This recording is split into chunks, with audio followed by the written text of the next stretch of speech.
Hey there friends, and welcome back to Woodland Stitchcraft. I'm Bonnie. This little corner of the internet is where we dive into all things crochet, handmade crafts, running a crochet business, and of course those cottagecore vibes that just make life a little more magical. I'm excited to share with you what I made in October. This video is a little bit about just things I've made, but there will also be a little bit of things that are coming soon on patterns that have been released. And I just want to share all of the creative things that I did last month.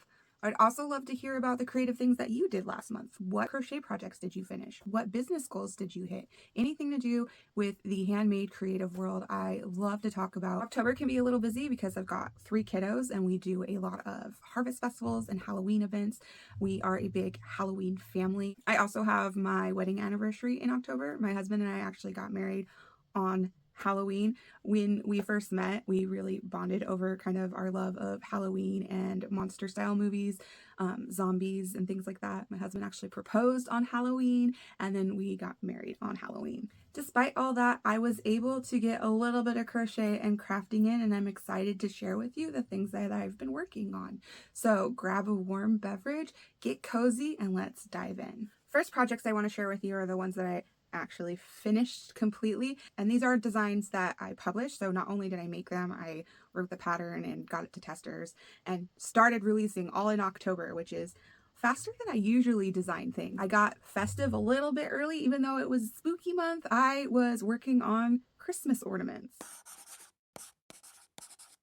I actually designed 4 different ornaments. First up, we have the cottage mushroom ornaments. The mushroom ornament has this adorable vintage vibe, and they're the very classic polka dotted mushroom tops. I promise these are also deceptively easy to make. This pattern is actually like all in one piece. You're not sewing anything. You crochet everything onto the piece as you go. And I think they're super cute when you add those little twine hangers. It just fits the mushroom vibe so much. The next ornament I did was inspired by the academia aesthetic, you know, like the books and professor and I think Harry Potter style stuff, and that is these adorable little moths. You could really decorate these wings any way that you want to. I went with these cute little snowflake buttons and a couple little like crisscross embroidery style details on there. I really wanted them to have like an enchanted winter forest vibe.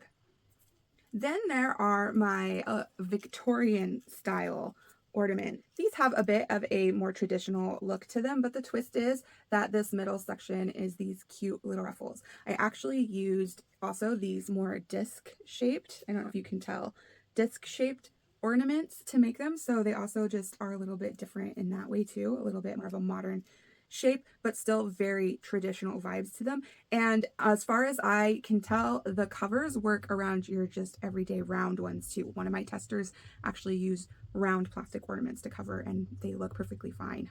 Like right here, looks great. They're really easy, really simple to make. A little bit of sewing to put these in the middle, but they come out with such a cute look to them. And last but not least are my coquette style ornaments. As much as the Victorian ornaments have traditional vibes to them, this one is the complete opposite. These are very much more like cutesy, girly. That's why I went with the coquette term, and very non-traditional. I don't know if any of you have heard about the pink miss theme, and that's just that it's really popular right now to do like pink Christmas, non-traditional colored Christmases, and these were very inspired by that trend. And I just love strawberry stuff. I've been really obsessed with it lately. So those are the coquette ornaments. So those were the crochet projects and designs that I finished all the way through this month. And now I want to share with you some of the things I worked on that aren't crochet. You may or may not know that my shop has more than just patterns in it. I also sell crochet themed stationery and stitch markers, basically just fun companions to your craft to make it more fun, to make it more beautiful, to really romanticize it. So I have 2 styles of stitch marker sets in my shop. One is the Midnight Forest set, and that I've been selling for a while, but I recently added another themed set, and that is the Garden Tea Party crochet stitch marker set. And so I got to make one of these sets this month as an order in my shop. So it's got a little strawberry cake, a little teacup, a little bee, this cute little stamped metal rose, and of course a tea party is not complete unless there is a bow involved, right? The next non-crochet thing that I got to make this month were some project planners. This is one of my stationery, so I had an order for the floral project planner.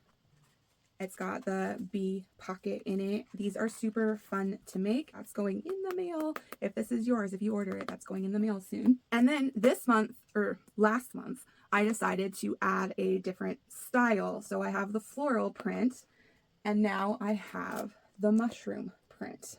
It's got the same exact pages in it, same pocket, but this time instead of a bee embossed one, it's this very nice like textured like tan paper. It's a very rustic look that I think goes with the cute little mushroom. All the top of the pages have the print on it too.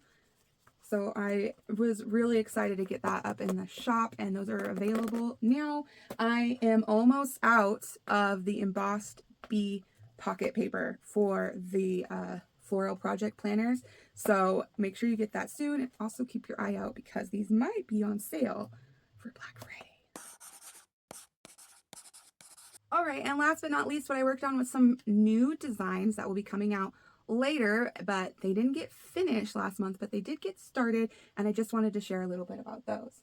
The first one is going to be this strawberry granny square bag. I'm also going to put little bows on the white section. I had to make 8 squares. What I'm really excited about with this design is that you'll notice the strawberries are not straight up and down. They can go sideways, which I think is a little bit different than other strawberry granny squares I've seen out there. And also, the strawberries are crocheted right into the granny square. It's not a motif that you have to sew on. And then you embroider the little details of the stem and the seeds onto the strawberry.